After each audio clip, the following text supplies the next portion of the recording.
刚来澳洲的时候，每天都有一种想要探索未知的兴奋感。新的城市、新的人、新的语言环境，每一天醒来都觉得很兴奋。今天感觉一定会发生什么有趣的事情。但不知不觉，我突然发现那种感觉已经不见了。不是这个地方变得不好了，而是我想不到有什么东西可以让我再期待了。其实我原本是想象会在澳洲待大概2年的。但实际用身体体验之后，才发现发生了太多我原本无法预期的事情了。比如说，我在澳洲开发出了自己的软体产品之后，冒出了一堆我想要在台湾尝试的事情还有目标。除此之外，我也发现大部分我想要在澳洲尝试跟想要达成的事情呢，不到1年之内就已经完成了。也可以说，心里的那些期盼跟欲望都已经被满足了。我体验过了农场生活。也体验过开着一台车住在帐篷1个多月，身为一个 I 人，也成功在当地交到一些长期往来的朋友，并透过跟这些人的互动，用当地人的视角去了解了当地的文化。我心中设下的目标几乎都已经完成了。最后一个想让我留下来的理由，就是体验当地的服务业工作。但是呢，我牺牲了很多自己的时间去找工作，然后经历了一连串的不顺利。拿到工作被取消，或是经理只愿意给我洗碗的工作等等。后来呢，我决定把时间拿回来，专注在自己的事情上面。当我留下来的理由一个一个消失之后，我就开始认真的问自己，我是否还该继续待在这个地方？很有趣的是，就在我对澳洲不再感到兴奋的同时，另一个念头反而越来越强烈了。就是在澳洲升级过后的我，回到台湾之后，又可以创造怎样的故事？这件事情好像比起留在澳洲更加让我期待。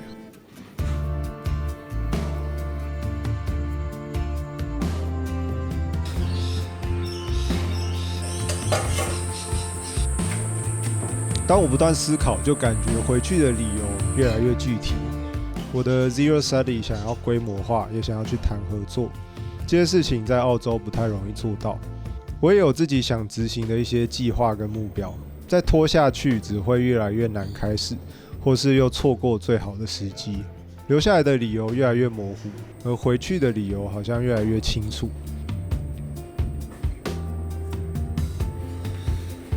但是我脑中还存在很多的不确定性，因为回去之前我有很多事情要处理，像是我的车子要卖掉。也得决定我到底要不要延长我在这边的房租，又或是要不要搬到其他的城市去看看。只要我回去的日期没有定下来，脑中就会不断的去想这些事情，空烧我的精神。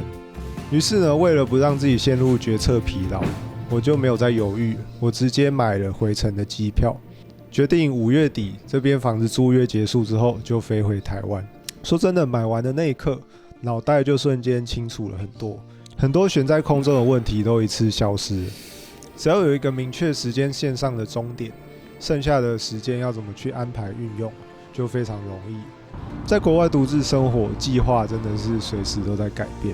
我自己也没有想过会陷入这种情况。OK， 我早上把这些要卖的东西都发上来，然后目前这个我买的瓦斯炉已经卖掉了。比较重要的是这个电源供应器，这个我卖600，然后这个帐篷我卖90块，其他都是卖一些零钱而已。买完机票之后呢，倒数就正式开始。第一件事情就是断舍离。原本我觉得应该会很麻烦，所以一直拖延。没想到这些东西上架之后呢，意外的很快就卖掉了。然后刚刚这个帐篷也卖掉了。卖了10块钱，这个速度比我想象中的快。我原本觉得发这个很麻烦，不过结果早上一PO出来，然后现在就已经有人买了。才到第2天，我就已经卖掉1半的东西了。看着房间里的东西一件一件的减少，心里也有种轻松的感觉。或许我回台湾之后，也该把房间里不要的东西断舍离。社交方面，我现在也比较少去认识新朋友了，因为时间有限。我想把剩下的时间用在维护现有的关系还有工作上。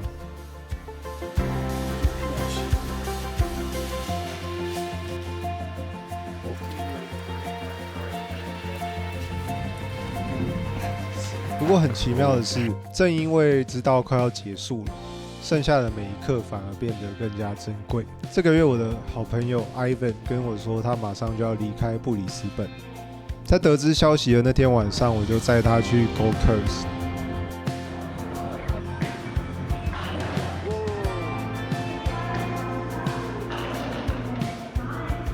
隔天我们一起去买菜，他做了道地的南美洲料理给我吃，就是两个朋友在最后的时间里自然的相处。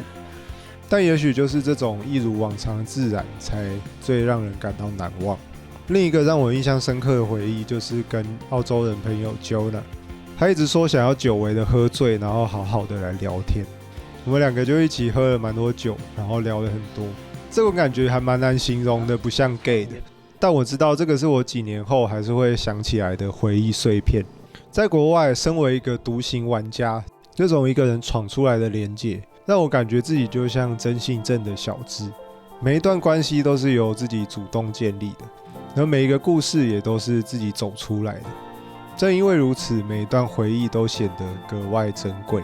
这个月让我理解了一件事情：有时候离开并不是因为有什么不满，而是因为你已经从这里拿到你需要的东西了。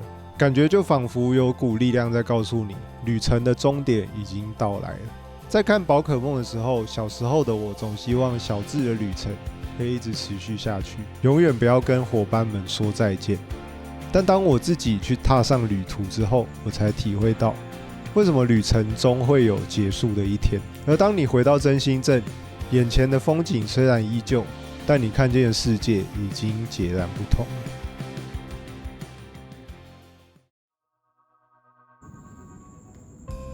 回程的时间点确定之后，接下来的几个月就是我在澳洲的最后倒数。接下来我还是会把握在这边的每一分每一秒，完成旅程的最终章。如果你也曾经面对该不该离开的选择，欢迎在留言区告诉我你的经验。那我们就下个月见啦。这个月我开始着手开发 Zero Study 的手机 App， 现在基本功能差不多都完成了，也开始跑上架流程了。